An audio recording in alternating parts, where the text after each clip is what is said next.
Bonjour à tous et bienvenue. Je vous souhaite à tous une très bonne année.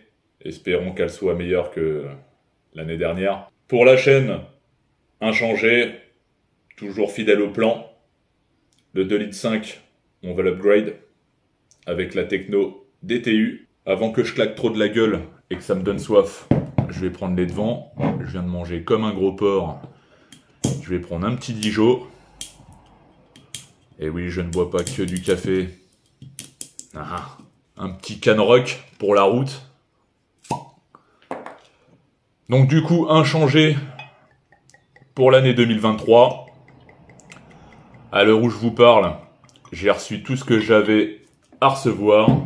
Les pneus, les bougies de préchauffage, etc. Santé. Donc du coup, pour les épisodes suivants, on va parler bougies de préchauffage, tout le système de dépression d'un M57 en règle générale, toujours en l'attente d'un choix éloquent de votre part par rapport au choix des jantes. Les pneus sont arrivés, donc une petite vidéo là-dessus, ça va être très bref, il y a un nombre incalculable de vidéos sur le sujet. Et on enchaînera par la suite avec tout ce qui est le turbo du 530. On va continuer à le dépouiller, même si j'ai pris les devants, je vous le cache pas, hors caméra, parce que sinon je mets une plombe. J'avais dit que je ferais une causerie tous les 10 épisodes environ. Bon, à un près. On va passer en revue rapidement les 9 derniers épisodes. Comme je vous l'ai dit, le plan reste inchangé. Quand je vous avais fait le petit tableau avec toutes les évolutions du M57, on va récupérer tout ce qui est soit d'un 204 330D E46 ou un 530D en 218 E60. Voilà pour les modèles convoités. Je vous cache pas que j'ai fait un break, j'attends la bonne affaire. Parce que bon, en dessous de 2000 €, il n'y a rien. Et puis comme vous avez pu le constater, moi, une accidentée ou non, ça ne me pose aucun problème. Du moment qu'il n'y a pas la moitié de la bagnole qui a arraché, afin au moins de la faire parvenir jusqu'à chez moi, normal. Comme je vous l'avais mis dans la dernière vidéo, j'ai pas perdu le nord, je vais vendre des pièces, mais je ferai ça quand j'en aurai suffisamment sous la main. Si je le fais au compte-gouttes, ça va me prendre un temps fou, donc aucun intérêt pour moi. J'ai déjà très peu de temps et je fais en sorte de vous en donner afin de vous sortir des vidéos dignes de ce nom avec mes petits moyens. À titre informatif, le portable tient sur un aimant avec une plaque de 3 mm en acier. Voilà, ça me fait mon pied de portable. Les trépieds, je trouvais ça has-been. Pour ce qui est de l'histoire du coffre avec de la flotte, ça aussi, on verra ça un peu plus tard. Là, clairement, ça m'a lavé les couilles, je vais pas vous le cacher.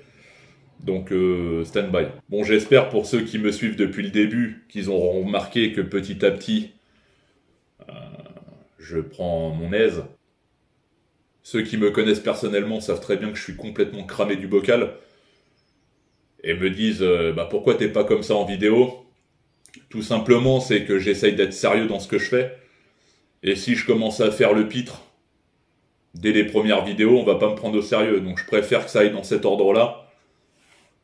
Sérieux à mort, procédural, tout ce qu'il faut. Et puis après, s'il faut faire de la piraterie et partir en couille, on fera ça ultérieurement. Mais bon, vous aurez remarqué tout de même que le balai que j'avais profondément au fond du fion, il est rangé au fond là-bas. Mais vous inquiétez pas, le naturel reviendra au galop au fur et à mesure, donc on se tapera des barres au moment voulu. Là, pour le moment, c'est du tuto, réparation, entretien plus. C'est pas ma cam. Comme je l'ai dit, même si on parle de 39, ça vaut pour pas mal de modèles de la gamme BMW dans cette tranche d'année-là. Et puis limite même applicable sur certains points à des modèles plus récents. La E39 pour moi c'est vraiment quand même une bagnole aboutie. Ça, dans les années 2000, il n'y avait pas photo. Le mec qui claquait un E39 à l'époque, dans les années 2000, il pesait un peu le salaud. Mais maintenant ça reste des véhicules tout à fait accessibles. On peut voir même lors de pas mal de vidéos, je fais référence à Lulu, la boiserie, mais également Pierre et Sylvain de Villebrequin.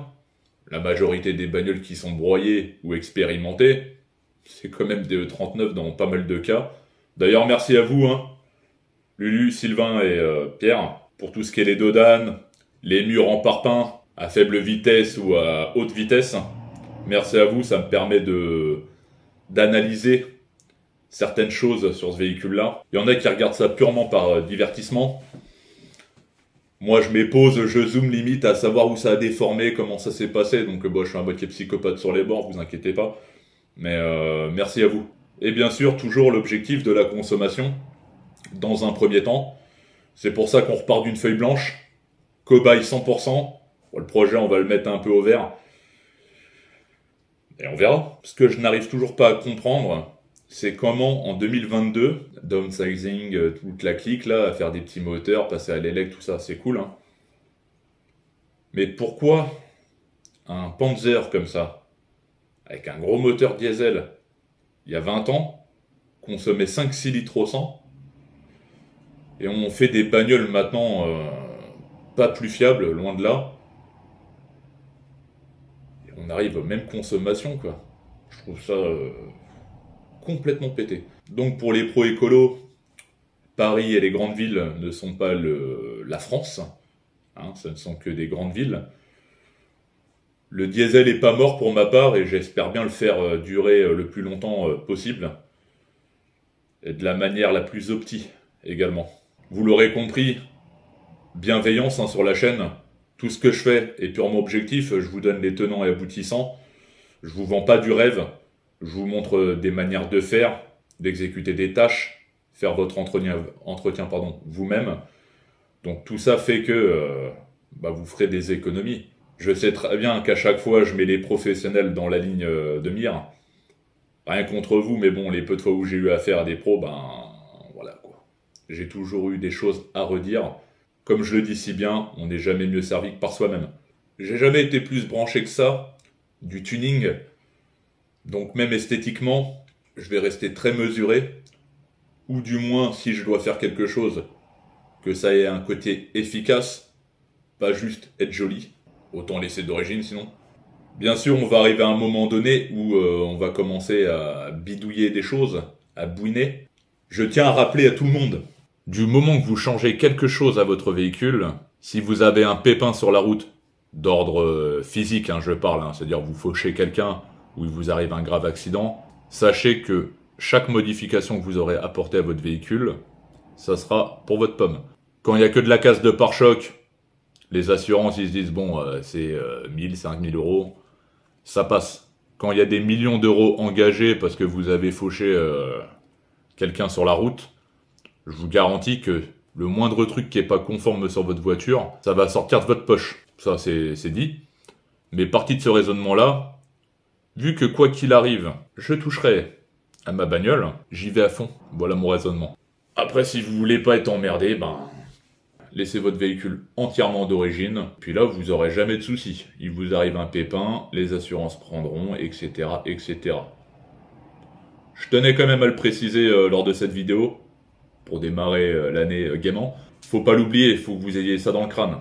Une simple suppression de GR, je pars de ce principe-là, modification du moteur, assurance doit lâcher 1 million, il met l'œil dedans l'expert, ça a été modifié, banco. Je pars de ce principe-là. Après, vous inquiétez pas, si vous avez juste un pare-choc tunnel, à part si vous avez une cheminée sur le capot, ça va. Vu que j'ai fait quelques petites vidéos vachement longues et denses, si vous voulez que je dissocie des vidéos et que j'en refasse d'autres, par exemple, tuto, dépose, collecteur d'admission, voilà, une vidéo de 10 minutes qui traite que ça, dites-le moi, parce que j'ai tendance à englober un sujet de base et puis à emmener toute la maintenance qui suit derrière. Donc ça fait des vidéos d'1 heure, 1 heure et demie.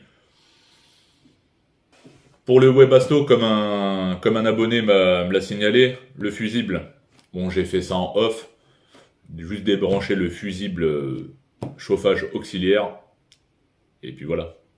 Pour finir et pour revenir sur la E39, j'ai eu la chance d'avoir pas mal de caisses, et bizarrement ça m'a toujours ramené à une BMW en diesel, M57. J'ai pu avoir pas mal de bonnes caisses, et comme je vous l'ai dit, ça tout dépend également de votre choix dans le conseil d'achat. J'ai eu la 350Z 35e anniversaire, 300 chevaux, Propu, Atmo, V6. J'ai eu une Mitsubishi 3000 GT, 4 roues motrices directrices, V6 biturbo, plus de 300 chevaux, bon, j'ai un peu bricolé. La M5, E34, 3,6 litres, S3, la 1,8 litre turbo en 210 chevaux, 4 roues motrices. Donc j'ai quand même eu de la bagnole, VR6, 2,8 litres, traction, 174 chevaux. Donc vous pourrez comprendre que j'ai quand même eu pas mal de bagnoles de tout type différents. Traction, propu, 4 roues motrices, gros moteur Atmo, gros moteur turbo. J'ai pu voir les bons côtés, les mauvais côtés, la tenue de route, parce qu'en plus, je roule pas mal, même avec des voitures de sport. Donc tout ça, à chaque fois, m'ont ramené sur de la propulsion, BMW principalement, et avec un bloc diesel. Qu'est-ce que vous voulez que je vous dise? Je prends plus de plaisir avec un 6 cylindres diesel qu'un gros V6. Ah oui, le bruit, bien sûr. Bien sûr que le bruit du V6 de la Z, bien caractéristique en plus, ainsi même que celui de la M5. Mais il faut leur arracher la gueule pour commencer à sentir quelque chose. Et autant vous dire, sur les routes maintenant, faut pas jouer. Je sais de quoi je parle, c'est mon deuxième permis, donc faites-moi confiance. J'ai eu ma dose. Donc pour avoir le minimum de sensations, faut commencer à aller chatouiller les 5000 tours minute. Trop tard. Puis économiquement, bon, vous me direz maintenant il y a l'éthanol. Oui, mais jusqu'à quand? Jusqu'à qu'ils pondent une taxe. Et puis on en parlera. Le diesel, ça reste du diesel, hein. La petite option huile de colza, hein, c'est pas anodin, hein, vous inquiétez pas. Je pense qu'il y a de l'avenir encore. Mais tout ça pour dire, malgré toutes les architectures moteurs, traction propu 4 modes, mon style de conduite, pour moi, il n'y a rien que mieux que le propu. Et je prends plus de plaisir avec un 6 cylindres diesel un peu libéré, on va pas se mentir. Et qui, pour un 6 cylindres diesel, il fait un superbe bruit, tout de même. On y reviendra aussi sur les l'échappement. Tous ceux qui m'ont connu et me connaissent personnellement le savent. Ils voient une 350Z un jour, le lendemain ils me voient avec un 330D. On me voit avec une 3000 GT, le lendemain avec une autre 330D. Et également sur cette chaîne, vous ne verrez pas de boîte automatique. J'ai été vacciné. Ma première 330D était une 184 en boîte 5, hein, les boîtes GM, là, les boîtes auto. C'est une calamité cette boîte. Alors je sais que les boîtes automatiques se sont améliorées dans le temps, hein. Comme vous le savez, j'ai eu un 335i en N54 avec la DKG. J'ai eu la chance d'avoir la DKG également et de la tester. Vraiment, me lâcher avec. Oui, c'est efficace. Rien à dire là-dessus, c'est même brutal, je dirais. Le mot le plus pertinent. Ça reste une boîte automatique. On n'a pas la sensation... On ne peut pas rester en deuxième au rupteur, la pédale à fond, hormis peut-être une carte de boîte, j'en sais rien. Mais en tout cas, celle-ci, je vous garantis qu'en courbe, vous êtes en fond de 2, vous écrasez, vous vous dites, ouais, elle va rupter, elle est réglée en manu. Et qu'elle vous pète la troisième, sauf que quand il y a le biturbo qui se met en route avec 420 chevaux, c'est pas un Atmo ou c'est pas un Turbo D, quoi. Donc quand ça vous met un coup de raquette et que vous n'étiez pas attentif, je vous garantis que ça réveille. Donc les boîtes automatiques, ça reste tout de même une boîte automatique. Et puis en termes de longévité et de coût. Parce que ok, boîte manu, embrayage, volant moteur, enfin, je connais la musique. Boîte auto, une DKG qui se met à merder. Et salut. Tout est une histoire de compromis. Mais comme je vous l'ai dit, boîte automatique, vous ne verrez pas ça sur cette chaîne-là. D'ailleurs pour les possesseurs, je vous invite à faire ça en machine. Les procédures, sonde de température, nanana, non, oubliez. Oubliez, j'y ai fait les frais. Faites ça à la machine. Bon, la prestation doit valoir son billet, mais je vous garantis que vous aurez un retour sur investissement. Je sais pas combien va durer cette vidéo-là. Donc c'était juste histoire de lancer l'année tranquillou bilou. Moi, de toute façon, j'ai du taf qui m'attend. Et puis, vous allez les voir dans les prochaines semaines. Allez, je vous dis à bientôt. Bye.